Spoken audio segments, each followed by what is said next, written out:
Well, the steps are quite simple, and you can actually go through all these processes with your electronic devices, like the tablet I'm holding here.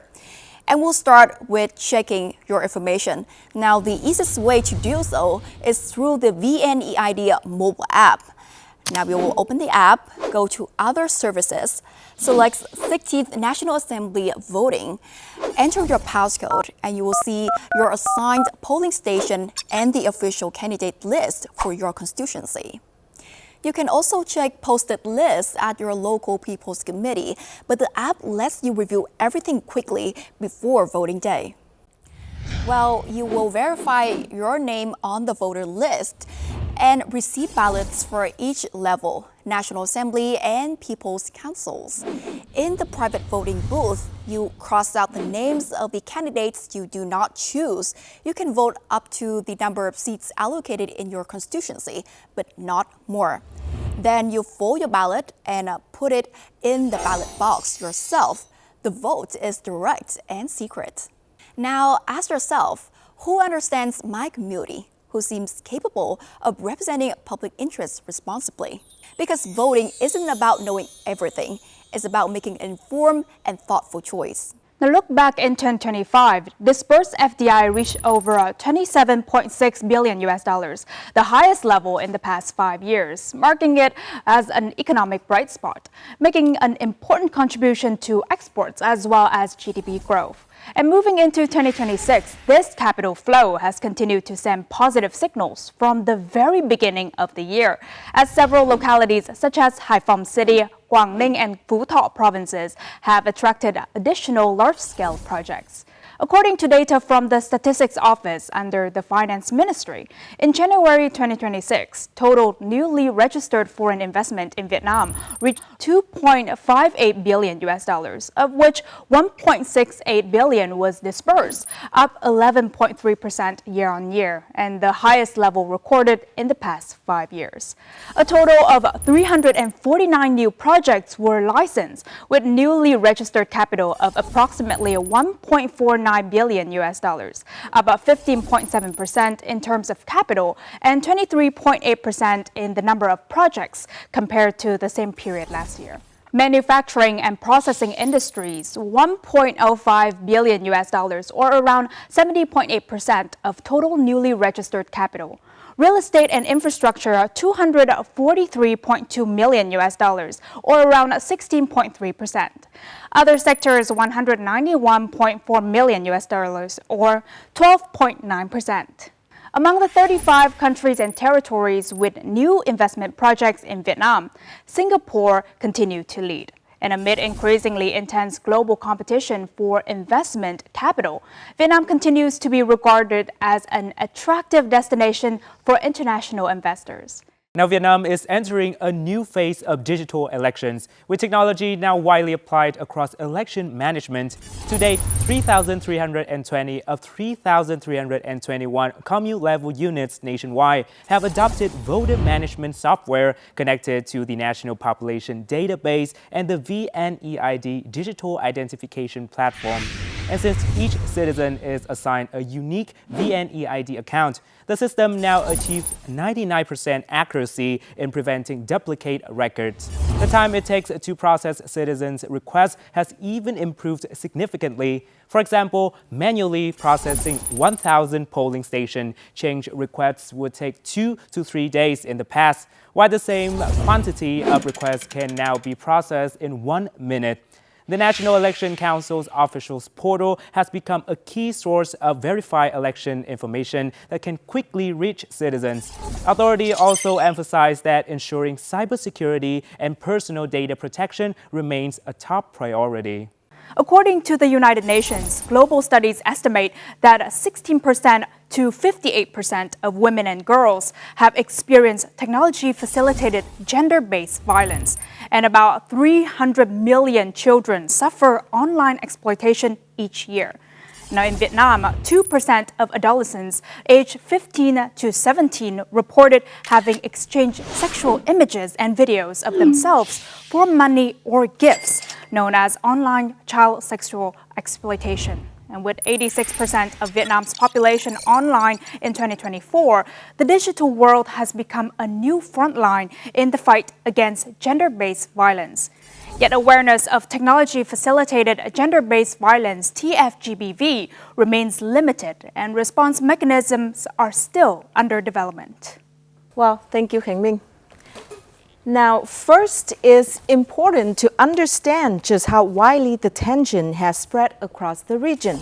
When Iran is attacked by the United States and its allies, it often retaliates regionally against countries hosting U.S. or allied operations. As this map shows, several nearby nations have experienced attacks in recent days. Those are Israel, Cyprus, Iraq, Kuwait, Bahrain, Qatar, Saudi Arabia, and the United Arab Emirates, including Dubai. Now, in the first wave of coordinated U.S.-Israeli strikes, one key target was the residence of Iran's supreme leader, shown in this satellite image. And as you can see, it is heavily damaged. But unlike the abrupt capture of Venezuela's President Maduro earlier this year, Iran's political system is not built around a single leader.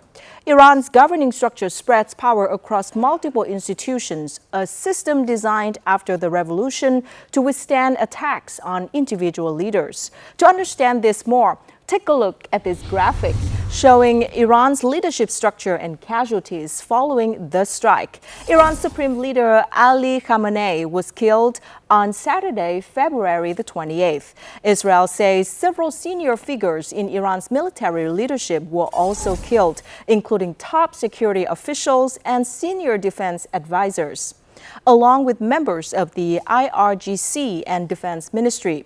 Still, Iranian leaders say they anticipated such scenarios. Parliament Speaker Mohammad Ghalibaf said the regime had, quote, prepared ourselves for this moment, unquote, and planning is underway to select a new supreme leader. When it comes to global energy supply, more than 20 million barrels of crude condensate and fuel passed through the Strait of Hormuz each day last year. Major OPEC exporters Saudi Arabia, Iran, the UAE, Kuwait, and Iraq ship most of their oil through this strait, mainly to Asia, with some routes continuing to Europe. Now, global air travel has also been heavily disrupted. Tens of thousands of passengers are stranded as far away as Bali, Kathmandu, and Frankfurt. Thousands of flights have been affected, while airspace over Iran, Iraq, Kuwait, Israel, Bahrain, the UAE, and Qatar remains largely empty. Many Vietnamese nationals are also stranded as flight options become increasingly limited. And finally, a note of caution. Iran's longest-range missile, the Sajio, has a maximum range of about 2,000 kilometers, according to the International Institute for Strategic Studies. And as you can see here, that range could reach cities such as Moscow or Athens, though it still falls short of striking the United Kingdom. What we are witnessing is not a short, contained exchange, but potentially the opening phase of a prolonged regional confrontation. You're with Deep Dive on Inside Asia, where each week we take a closer look at one issue shaping the region. This time we turn our attention to Vietnam, where a major national event is approaching.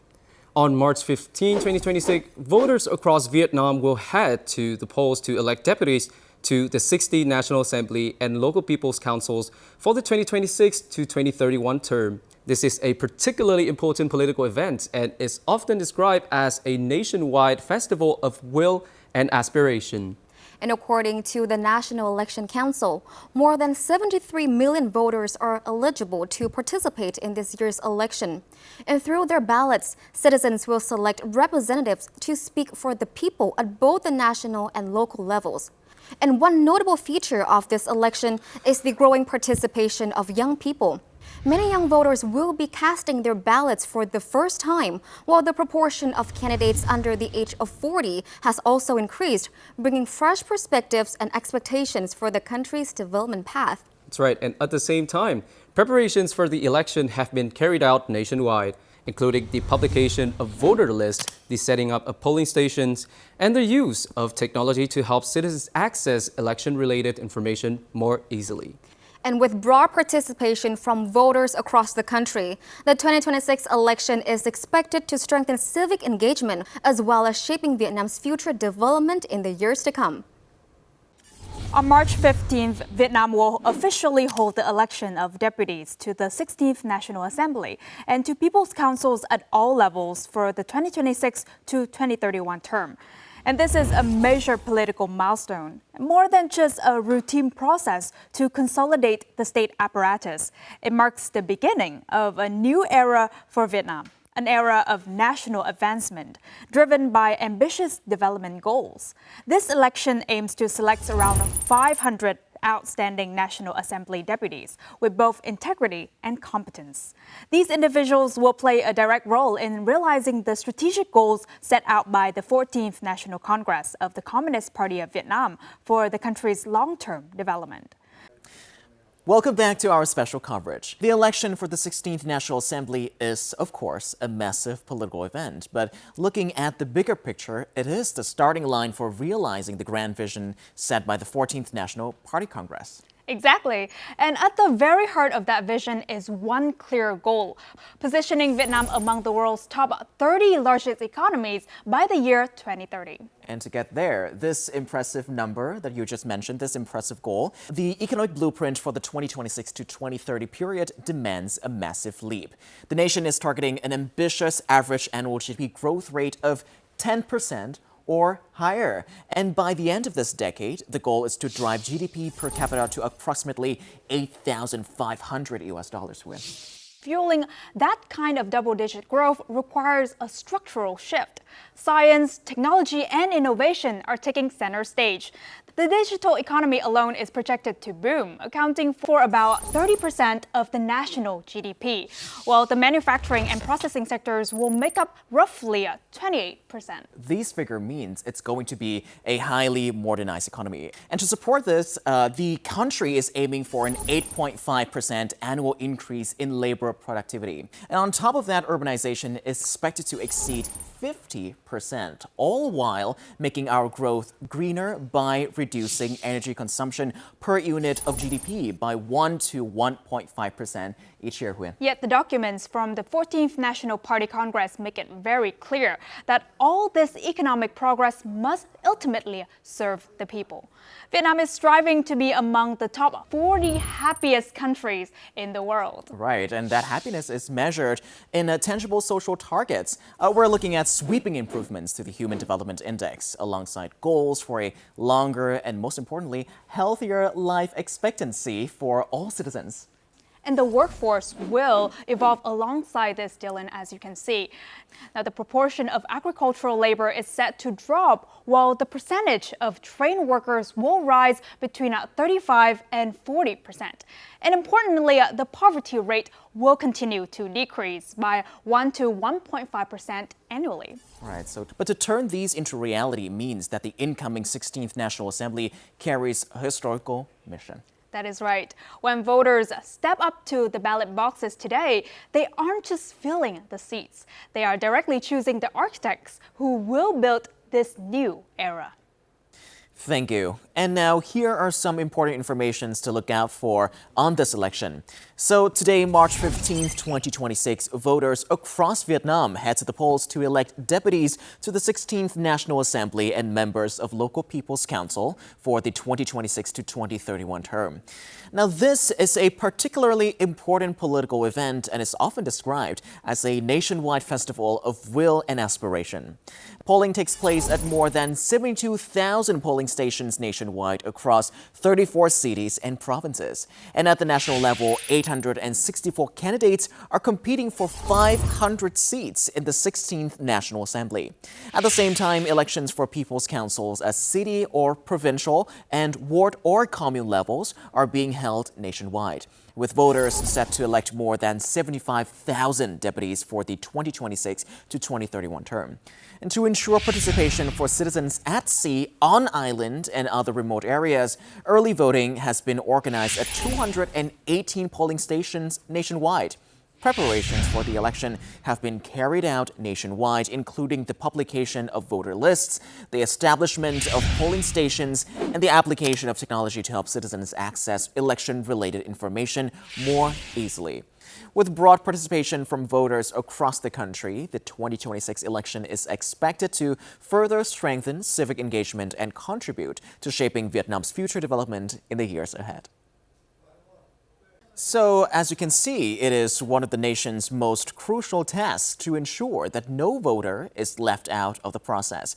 And that same principle of egalitarianism and inclusivity is reflected in the very composition of the 16th National Assembly as outlined in Resolution number 1891, issued by the Standing Committee of the National Assembly on November the 10th, 2025. So, according to the plan, the 16th National Assembly will consist of 500 deputies, and of these, 217 deputies, or about 43.4%, will come from central-level agencies, while 283 deputies, or about 56.6%, will represent electoral constituencies nationwide. And this structure is intended to balance national policy-making with representations of regional realities and local governance. At the local level, the projected deputies are divided into two categories. The first group includes 179 deputies in oriented positions, accounting for about 36% of all representatives. Now, this group typically includes key provincial leaders who had National Assembly delegations, full-time deputies working at the local level, and representatives from organizations such as the Vietnam Fatherland Front, the Armed Forces, and the judiciary, experts from universities and research institutes, and representatives of businesses and trade associations. The second group consists of 104 deputies in flexible positions, making up about 21% of all representatives. Now, these deputies are expected to come from a wide range of professional and social disciplines, including science and technology, finance, education, healthcare, culture, and the arts, and grassroots administration. Together, the two groups are designed to ensure both leadership representation and professional expertise in the legislature. The resolution also highlights the need for balanced representation. Women are expected to make up at least 35% of deputies, while ethnic community representative must account for at least 18%, with particular attention to groups currently unrepresented in the legislature. In addition, non-party members are projected to account for 5 to 10% of the total. Deputies under the age of 40 are expected to account for around 10%, while about 32% of deputies are projected to be re-elected members, ensuring both generational renewal and legislative continuity. So overall, the proposed structure outlined in Resolution number 1891 aims to balance leadership participation, professional expertise, and broad social representation within the National Assembly. Now we move on to Deep Dive, where each week we spotlight a major issue in Asia. And this week we're looking at Asia's documentary heritage and efforts to preserve it.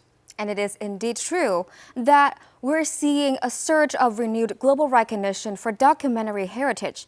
And recently, UNESCO has added a new group of records to its Memory of the World Register, which is a program that aims to safeguard documents that have shaped human history. So now let's take a look at these entries, shall we? Starting with China, 2 items were added. One is the Stele of Shaolin Temple, which is a vast collection of stone inscriptions dating from the 6th century onward. And the other one is Suizhou Bianzhang of Marquis Yi of Zheng, which entails ancient musical inscriptions that provide rare insight into early ritual culture and governance. And in Japan, 3 editions of Buddhist sacred canons preserved at Zojoji Temple were added to the register, highlighting the role of religious scholarship and woodblock printing in the transmission of knowledge across East Asia. Now moving south to India, UNESCO also recognized the manuscript of the Nyaya Shastra of Bharata Muni. It is a foundational treatise on the performing arts that has influenced theater, dance, and music traditions across South and Southeast Asia for centuries. And speaking of Southeast Asia, Thailand's The King of the White Elephant and related archival records were listed for their diplomatic and historical significance during a key period of modern state formation. And last but definitely not least, Vietnam's composer Hoàng Vân collection was also inscribed, preserving original scores and manuscripts that trace the country's modern musical history. Taken together, these newly recognized records reflect the richness and diversity of Asia's documentary heritage, from ancient stone carvings and sacred text to modern archives and artistic legacies. They also point to growing efforts across the region to preserve, digitize, and share these materials with future generations. And just as you've mentioned, Duy, more efforts are now underway across the region to bring documentary heritage into the digital age. And in some places, people are getting quite creative with technology. One notable example is Japan, where researchers are exploring how artificial intelligence could help bring historical records back to life. Specifically, we're looking into how the researchers are developing AI-powered tools capable of analyzing and explaining complex historical texts, opening new pathways for the public to access and understand centuries-old cultural and religious knowledge. More in our following report. Now, March 22nd is World Water Day, and this year's theme is water and gender. It reflects a simple but important reality. The global water crisis affects everyone, but not equally. Where safe water, sanitation, and hygiene or wash services are lacking, women and girls face greater health, safety, and development risks while remaining underrepresented in governance and decision-making. The numbers already speak for themselves. Today, a staggering 26% of women and girls around the world lack access to safely managed drinking water. It is estimated that women and girls spend a combined 250 million hours every day collecting water, more than 3 times the amount spent by men and boys. And this burden can expose them to safety risks and often keeps them out of school or prevents them from earning an income. Poor wash access also contributes to around 1 million deaths each year linked to unclean births. And Vietnam is no exception. In many rural households, women and girls are still primarily responsible for collecting water, often walking long distances and spending 1 to 3 hours a day carrying 15 to 20-liter containers. And this physically demanding task can take up much of their day, limiting time for education, work, and rest. Imagine that a doctor here in Hanoi is using a specific data set to improve the diagnosis that he has, a diagnostic case. At the same time, we have a researcher in UK or in North America using the same data set to do another research, to improve the research. So that's why the data, as more as you are using the data, as more as it's getting better. Think of a farmer, coffee farmer, at in the central highlands. They need simple weather and market data on their phone to know exactly when to harvest. Mm-hmm. That will lead to earn more and waste less. So that is what we call it the data economy in action. It's how to turn everyday information to a better livelihood.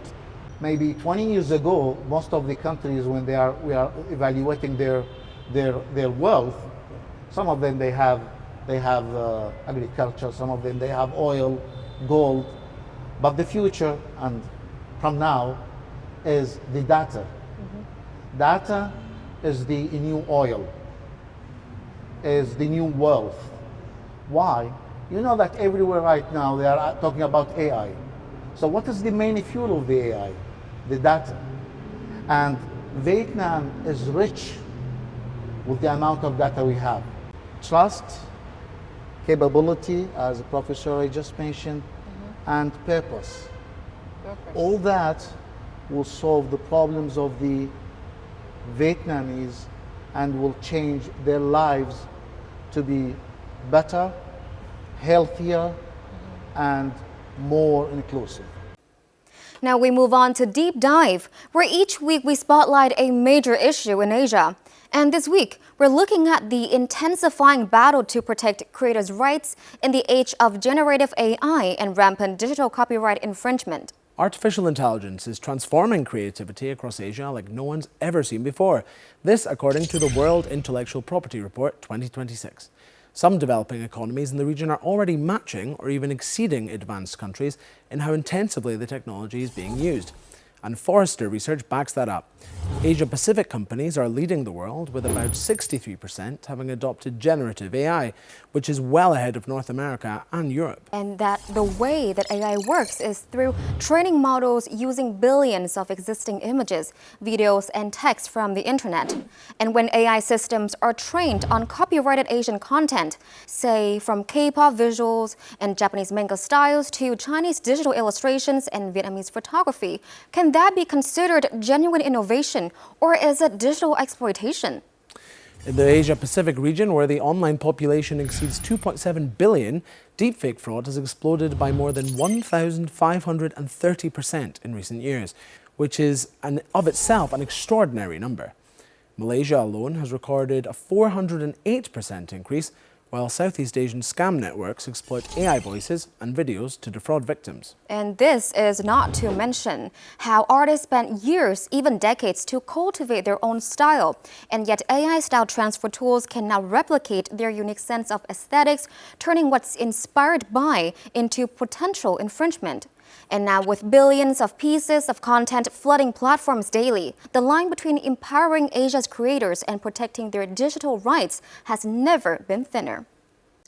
The Middle East conflict carries a hidden cost that is becoming increasingly visible: environmental damage. According to the Conflict and Environment Observatory, more than 300 incidents affecting energy and military infrastructure were recorded between February the 28th and March the 10th, 2026, with 232 posing significant environmental risks. As this map shows, environmental harm linked to the conflict spreads widely across Iran and across the Gulf region, from Tehran to coastal energy hubs along the Gulf. Attacks on fuel depots, oil tankers, or military facilities can release toxic chemicals into the air and water, and these pollutants can spread across wide areas and persist for years and damage water sources and food supplies. A report by the United Nations Environment Programme, UNEP, on the conflict in the Gaza Strip shows how severe these impacts can become. Damage to sewage systems and water infrastructure has increased contamination of aquifer that supplies much of Gaza's water. The water crisis has contributed to a surge in infectious diseases. Cases of acute watery diarrhea have increased 36 times, while acute jaundice syndrome linked to hepatitis A has risen 384 times. Since 2023, Gaza has also lost 82% of its annual crops, leaving more than 500,000 people facing famine conditions and about 1 million others in a food emergency. These impacts show that the environmental cost of conflicts can last long after the fighting ends, affecting ecosystems and human health for years. Now we turn to this week's focus. Vietnam and China are ramping up cross-border rail connectivity, positioning it as a key driver for trade and deeper regional integration within the wider Asia-Europe rail network. Linking rail infrastructure will reduce logistics costs, shorten transit times, ease border checkpoint congestion, and boost overall customs capacity. Now, Vietnam and China are promoting a modern standard gauge 1,435 millimeters railway project, exemplified by the 419 kilometers Lào Cai-Hà Nội-Hải Phòng line, with a total investment of more than 203 trillion Vietnam dong, or approximately $7.7 billion. The line features a maximum design speed of 160 kilometers per hour on the main axis, reducing to 80 to 120 kilometers kilometers per hour on branch sections and in urban areas. According to the Ministry of Construction's report to the government, planning for the 156-kilometer Hanoi-Đồng Đăng railway line and the 187-kilometer Hải Phòng-Hạ Long-Móng Cái line is also progressing well. And in terms of design, both lines will be double-track with a 1,435-millimeter gauge to be invested before 2030. Now, these figures and commitments show that Vietnam-China railway cooperation is moving from political declaration to tangible progress. Moreover, this cooperation is also unlocking opportunities to develop industrial clusters, logistics hubs, and industrial cities along the routes, bolstering regional economic ties and strengthening Vietnam's position in Asia's supply chains. I'm Huyền Trân, and here is what we're looking at today. Now, tuberculosis remains one of the world's deadliest infectious diseases. And according to the World Health Organization, Vietnam is among the 30 countries with the highest burden of tuberculosis and drug-resistant tuberculosis. Each year, the country records an estimated 184,000 new cases and more than 12,000 tuberculosis-related deaths. According to Travel and World Tour magazine, one major trend is show hopping, where fans travel across multiple cities to follow a single artist. Data shows that a concert by BTS in Boston led to a staggering 600% surge in searches for tickets and nearby accommodations, while artists like Noah Kahan and Ariana Grande saw increases of up to 200%. Another rising trend is a groupie getaway, especially among Gen Z travelers. Instead of going solo, fans are organizing group trips to attend concerts together. And for example, Harry-style residencies in New York and New Jersey drove a 200% increase in searches alongside a 300% spike in demand for group accommodation. Meanwhile, festival fever is also reshaping travel behavior. Major events like Coachella saw a 70% increase in searches even before lineups were announced, while Lollapalooza recorded a 40% rise as fans booked early to secure full experience. From multi-city tours to group travel and early festival planning, concert tourism is transforming how people travel, placing music at the center of new global tourism economy.